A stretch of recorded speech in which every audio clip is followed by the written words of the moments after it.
The stars above the frontier world of Kalar 9 burned cold and distant. Below them, a long silver convoy moved slowly across the rocky plains. At its center traveled Princess Alira of the Virelian Empire. She sat inside a guarded transport, hands folded, posture calm, as tradition demanded. From the outside, she looked composed and untouchable. Inside, her thoughts were heavy. This journey was meant to be safe. A diplomatic visit, carefully planned. Escorted by elite royal guards and supported by orbital patrols. Kalar 9 was considered neutral space. No one expected danger here. That was the problem. Alira had learned from years of court life that danger often appeared where confidence was highest. She felt it before it happened. A faint vibration through the transport floor. A sudden silence in the comms channel. Then, without warning, the sky itself seemed to break apart. Energy fire rained down from hidden positions in the surrounding cliffs. The first escort vehicle exploded in a flash of white light. Shockwaves rolled through the convoy, throwing transports sideways. Alarms screamed, the ground shook. Ambush, a guard shouted over the comm. The convoy tried to scatter, but it was too late. Enemy craft rose from underground hangars, their hulls dark and angular. Pirates. Raiders. Or something worse. They moved with planning and precision, targeting engines and shields rather than weapons. This was not a random attack. Alira's transport lurched violently. She was thrown from her seat as the vehicle spun and crashed hard into the rocks. The impact knocked the breath from her lungs. For a moment, everything went dark. When she opened her eyes, smoke filled the cabin. The transport lay on its side, systems flickering. Outside, distant weapons fire echoed across the plain. She could hear shouting, some in her own language, some not. She pushed herself upright, ignoring the pain in her arm. Training took over. Breathe. Assess. Move. The side hatch had been torn open. Cold air rushed in. Alira crawled toward it and looked out. The battlefield was chaos. Burning wrecks lit the ground. Royal guards fought desperately. But they were outnumbered. She saw one of the enemy units advancing toward her position. Their armor was rough and mismatched, but their weapons were real enough. Her guards were gone. Fear rose in her chest, sharp and sudden. Not fear of death, she had accepted that risk long ago, but fear of capture. Fear of becoming a bargaining tool, a symbol. A weakness her enemies could use. She stepped away from the wreck and began moving across the rocks, keeping low. The terrain was uneven, sharp, and unfamiliar. Her ceremonial armor was not meant for running. Still, she ran. A burst of energy struck the ground behind her, spraying stone fragments. She stumbled and fell, pain shooting through her leg. Before she could rise, heavy footsteps approached. Rough hands grabbed her arms and pulled her up. The enemy leader stood before her. Helmet tilted slightly as he studied her. Even without royal markings, he knew who she was. Her face was known across many systems. Well, he said slowly, voice filtered and cold. This just became very profitable. Alira did not struggle. She met his gaze and lifted her chin, hiding her fear behind years of discipline. Inside, however, her hope faded. No rescue signal would reach the Empire in time. Her convoy was destroyed. Her fate sealed. Far above, beyond the smoke and fire, a different signal traveled through space. It was weak, broken, almost lost among the noise of the frontier. A distress call, bouncing from relay to relay. Ignored by most, but not by him. The human warrior's ship drifted at the edge of the system, engines quiet. His vessel was small, scarred, and old. But every mark told a story of survival. Inside the cockpit, the human listened as the damaged signal repeated again. Unknown origin, multiple life signs, active combat. He leaned back in his seat, eyes focused, calm. The frontier was full of trouble like this. Most pilots learned to ignore it. Intervening meant risk. It meant questions. It meant Enemies. He checked the local registry. No official military response. No bounty marker. Just silence. The human sighed softly and reached for the controls. "All right," he said to no one. "Let's see what's going on." The ship's engines roared to life, pushing it toward the planet below. Back on the surface, Alira was forced to her knees beside the wreckage. The enemy unit had already begun transmitting reports. She heard fragments of conversation coordinates. Demands. Negotiations. She closed her eyes. This is how it ends, she thought. Not in battle. Not with honor. Just taken. Then the ground shook again. At first, she thought it was another explosion. But the sound was different, sharper, focused. A high-speed object tore through the sky, cutting straight through one of the enemy craft. It exploded mid-air, raining debris across the battlefield. Everyone froze. A second strike followed. Then a third. Enemy units dropped one by one. Precision shots hitting engines, weapons, command nodes. No wasted movement. No hesitation. The pirates scrambled, shouting in confusion. "What is that?" someone yelled. Alira looked up just as a sleek, dark ship swept low across the plain. It was smaller than the enemy craft, moving too fast to track properly. Its hull bore no Empire markings. No colors. No threats. The ship landed hard but controlled, kicking up dust and stone. The ramp opened. A single figure stepped out. He wore simple combat armor, worn and practical. No insignia. No royal guard colors. Just a human, carrying a weapon with steady hands. The human warrior did not speak. He moved. In seconds, the battlefield changed.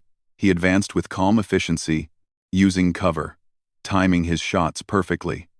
Enemy fire missed him by inches, but he never slowed. When his weapon overheated, he switched tactics, closing distance, and disabling opponents with quick, precise strikes. Alira watched in disbelief. This was not reckless bravery. This was experience. Within minutes, the remaining enemies retreated, dragging their wounded and leaving their fallen behind. Silence returned to the plain. Broken only by crackling fires, the human turned toward her. For the first time, Alira felt truly seen, not as a princess, not as a prize, but as a person in danger. He approached slowly, weapon lowered. "You're safe," he said simply. His voice was calm, human, real. She struggled to stand. Pain flared in her leg, and she nearly fell again. Without hesitation, the human reached out and steadied her. His grip was firm, but respectful. "Can you walk?" he asked. "I think so," she replied, surprised by how steady her voice sounded. He nodded. "Good. We shouldn't stay." She looked around at the wreckage of her convoy. At the fallen guards who had given their lives to protect her. Grief pressed down on her chest. "You answered the signal," she said quietly. "Yeah," he replied. "Someone had to." They moved toward his ship as smoke drifted across the plain. Alira glanced back once, then forward again. She did not know this human's name. She did not know his past. She did not know why he chose to help when no one else did. But as the ship's ramp closed behind them, and the engines lifted them away from the battlefield, one thing was clear. Her life had changed, and somewhere deep within her, where duty and tradition had always ruled, a new feeling took root. Hope. The human ship broke through the upper atmosphere and climbed into open space. Inside, the engines hummed with a steady rhythm. The cabin was small, functional, and quiet. No banners, no royal symbols, just metal walls, soft lights, and the faint smell of coolant. Princess Alira sat strapped into a narrow seat near the rear of the cockpit. Her injured leg throbbed with each movement of the ship. But she did not complain. She had been trained from childhood to hide pain. Still, the shock of everything that had happened had not yet faded. The human warrior moved with calm purpose. He adjusted controls, checked scanners, and sealed external hatches. Only when the ship stabilized did he turn toward her. "Let me see your leg," he said. His tone was not commanding. It was simple. Direct. Alira hesitated. Among her people, Only trained healers or trusted guards were allowed to touch a royal. But this was not her palace. This was not her empire. This was survival. She nodded. The human knelt beside her and opened a small medical kit from a wall compartment. His movements were practiced. He scanned her leg, cleaned a deep bruise, and applied a flexible support band. His hands were steady, careful, and never lingered longer than needed. "You'll be sore," he said. "But it's not broken." "Thank you," Alira replied. He closed the kit and stood. "We'll need to keep moving. That group won't give up easily." That statement made her heart tighten. "They were not ordinary raiders," she said. "They knew my route. They knew where to strike." The human nodded, eyes focused on the forward display. "Yeah. I figured." Alira studied him quietly. Humans were often described in the galactic courts as reckless, loud, and overly aggressive. Some called them weak because they lacked natural armor or advanced bioadaptations. Others feared them because humans did not quit once they committed to a fight. This one seemed different. He was calm, controlled, almost quiet. "What is your name?" she asked. He paused for half a second. "Marcus. I am Alira of the Varelian." "I know who you are," Marcus said gently, cutting her off without disrespect. "Your face is on half the news feeds out here." She blinked, surprised. "Then why help me?" He leaned back in his seat. "Because someone was in trouble. That was it. No praise. No reward. No mention of politics or alliances." The ship jumped to faster-than-light travel, stars stretching into lines of white. Alira felt a strange sense of weightlessness. Not from the jump, but from the realization that she was truly alone with this human. No guards, no advisors, no safety net. Hours passed. Marcus set the ship on an indirect course, changing vectors multiple times. He explained little, but Alira understood the purpose. He was making it harder to track them. Eventually, he brought out ration packs and water. The food was plain, dense, and efficient. Alira had never eaten something so simple. And yet, after the day she had endured, it tasted better than any royal meal. As they ate, silence filled the cabin. It was not uncomfortable, but it was heavy. "Why are you out here alone?" Alira asked at last. Marcus looked at her, then back to the stars. "Frontier work, escort jobs, search and rescue, stuff the big fleets don't bother with. You are not part of a human military?" He shook his head.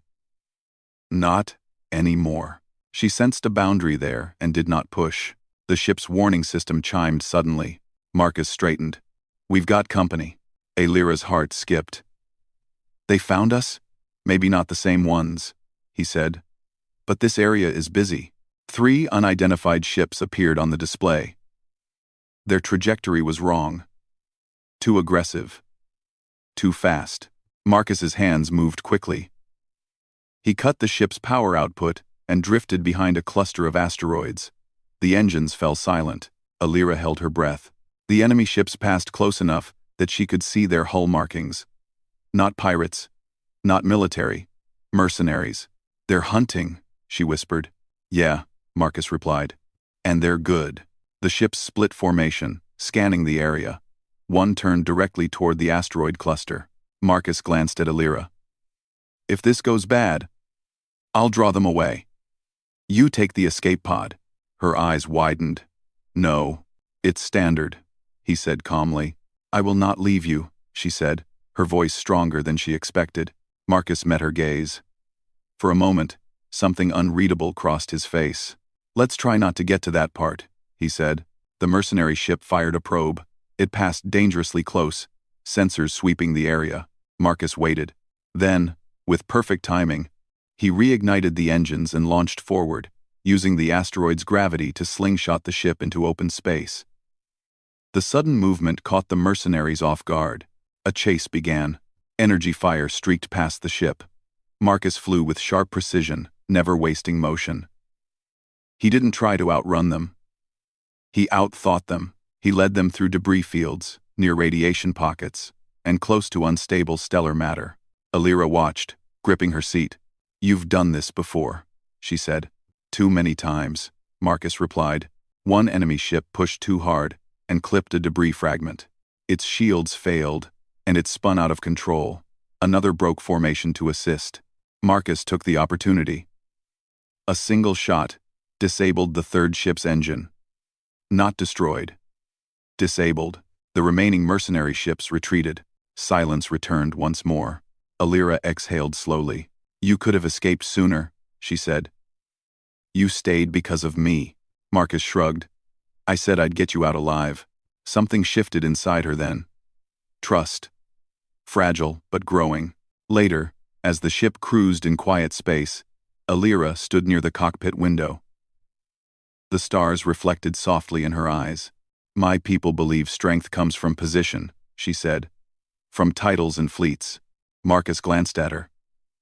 "And what do you believe?" She considered the question. "I believe strength comes from choice," she said at last.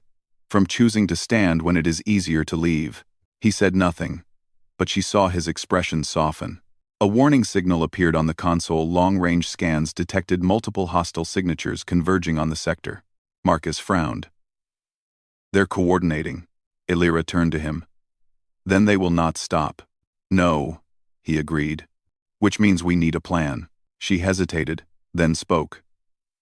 "My empire will send a recovery force. If we reach the border relay, we can transmit my location." Marcus nodded slowly. "That'll draw attention." "It already has," she replied.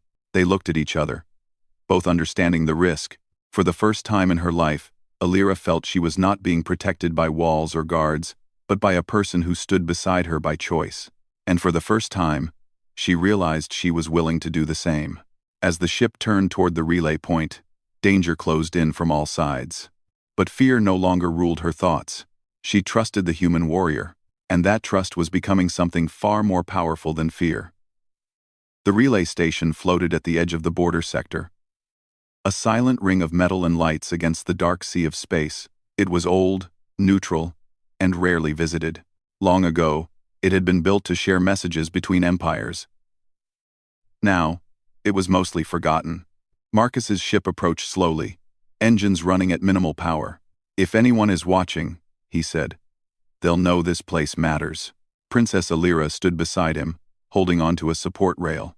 Her legs still hurt, but she could stand on her own now. She had refused help earlier, not out of pride, but because she needed to feel steady. "This relay is recognized by my empire," she said. "Once the signal is sent, they will respond. And so will anyone else listening," Marcus replied. She nodded. "I know." The ship docked with a dull metallic sound. The relay station's lights flickered as ancient systems woke from long sleep. Airlocks cycled slowly, complaining with every movement. As they stepped inside, the station felt empty and cold. Dust floated in the low gravity. Old screens blinked with unreadable symbols. Marcus moved first, weapon ready but lowered. He checked corners, hallways, and old control rooms. Nothing moved. "Looks clear," he said. They reached the main console at the center of the station. Alira placed her hand on the interface. The system responded instantly, recognizing her genetic signature. A soft light spread across the console. Transmission channel open. Alira took a deep breath. This was the moment she had been waiting for. The moment she should have wanted more than anything else. She hesitated. Marcus noticed. "You okay?" She looked at him. "Once I send this, everything changes." "That's usually how it works," he said gently. She activated the transmission. "This is Princess Alira of the Varelian Empire," she said clearly.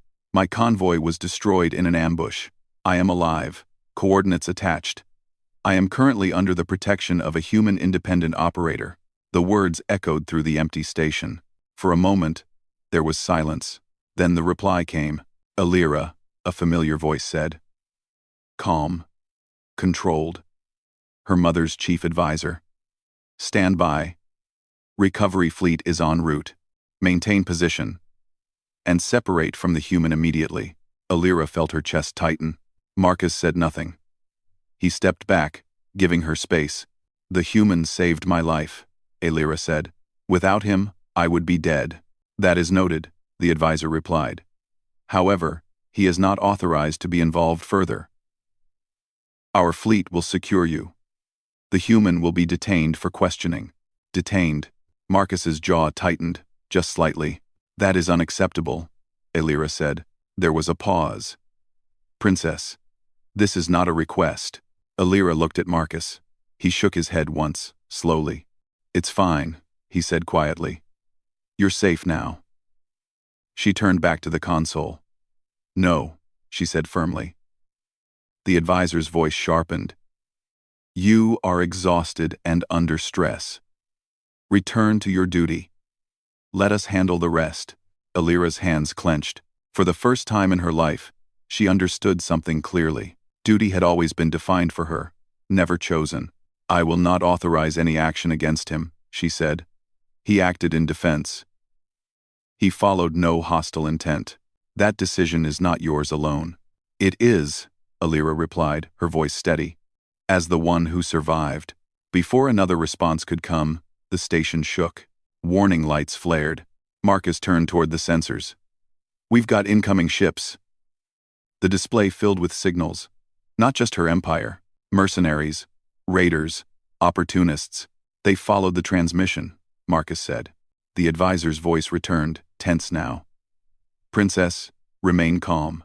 Our fleet will arrive shortly. How long? Alira demanded. Too long, Marcus answered before the advisor could speak. Enemy ships dropped out of faster-than-light space around the relay station. Weapons powered up. They were not waiting. Marcus moved fast. We need to get off this station. Now. Alira looked at the console. At the symbol of her empire glowing softly. If she left now, she would be labeled reckless, disobedient, weak. If she stayed, Marcus would be captured or worse. She made her choice. She shut down the transmission. The advisor shouted her name, but the channel went silent. Marcus stared at her. You didn't have to do that. Yes, she said. I did. They ran. The station shook as enemy fire struck its outer hull. Metal screamed. Old systems failed.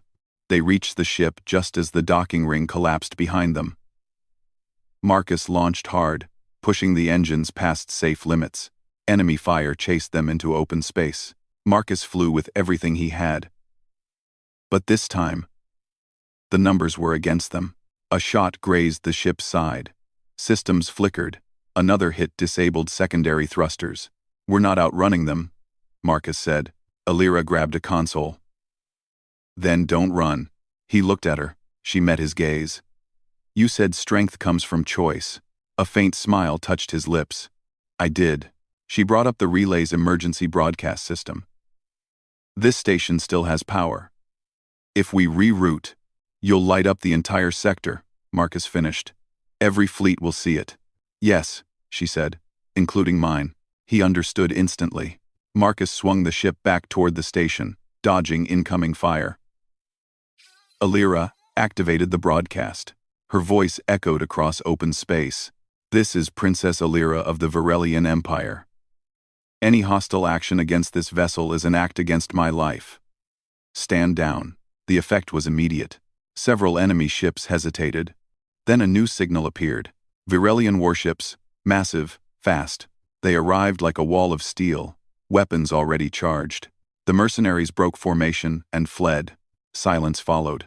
Marcus slowed the ship, breathing steady but heavy. The Imperial fleet surrounded them. Alira closed her eyes. This was it. An Imperial shuttle docked with Marcus's ship. Guards entered. Weapons lowered.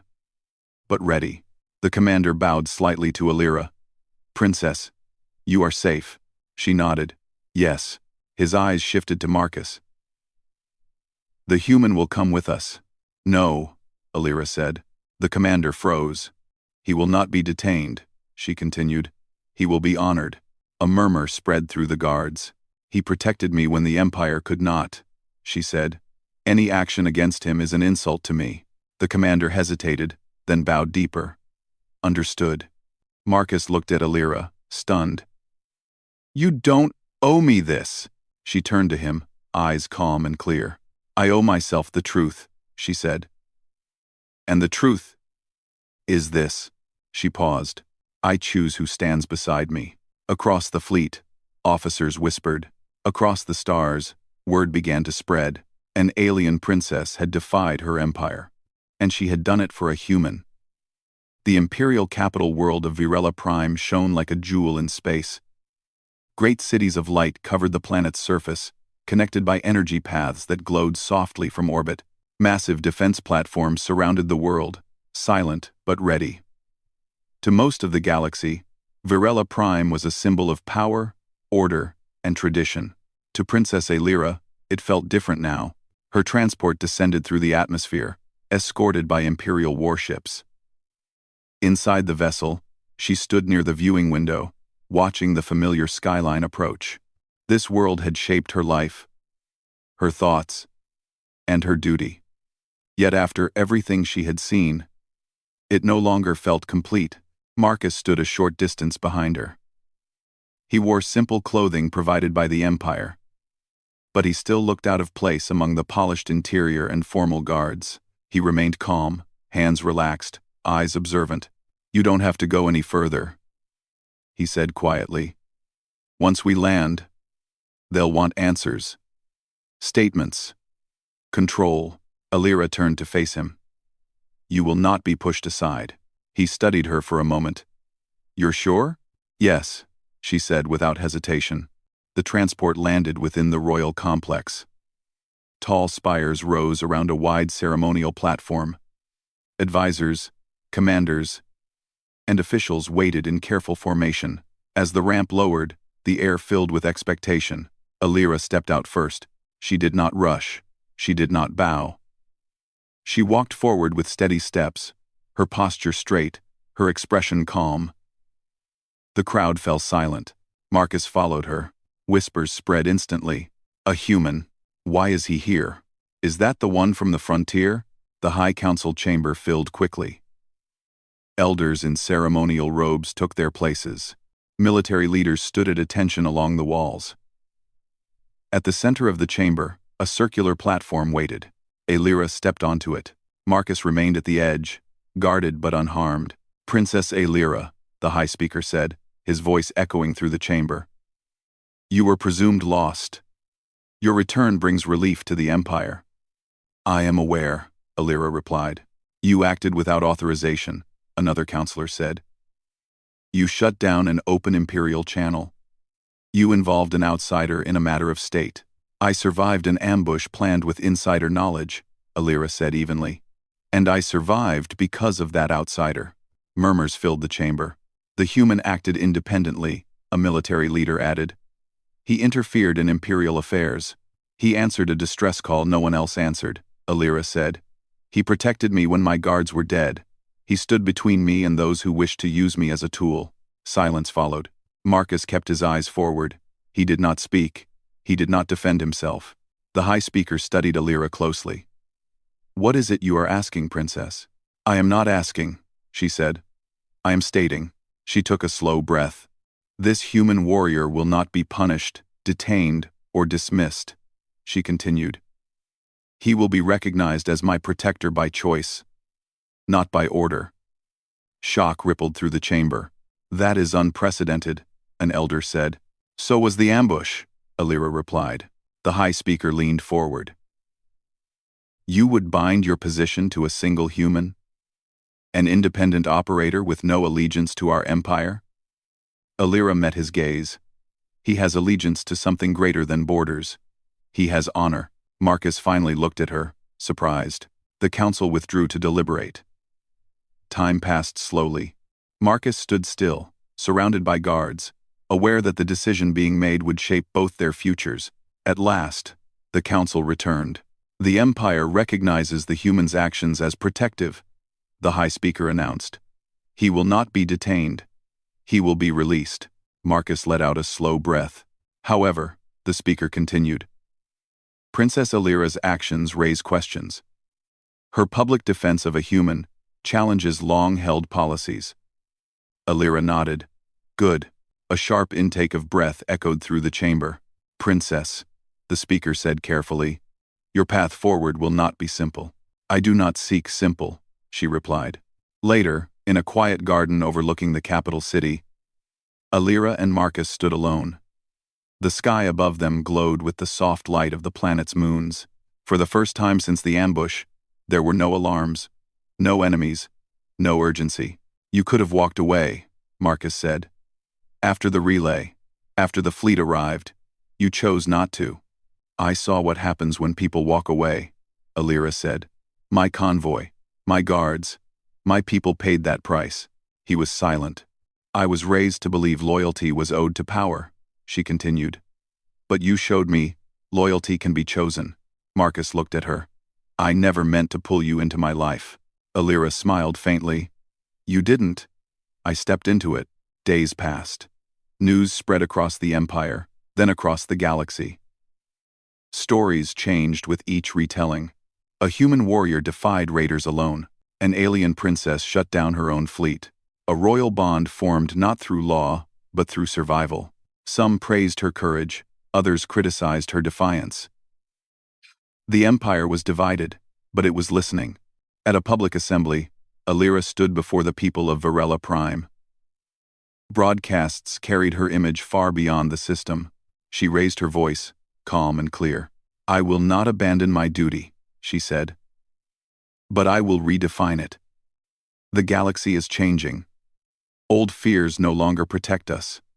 Old walls no longer hold.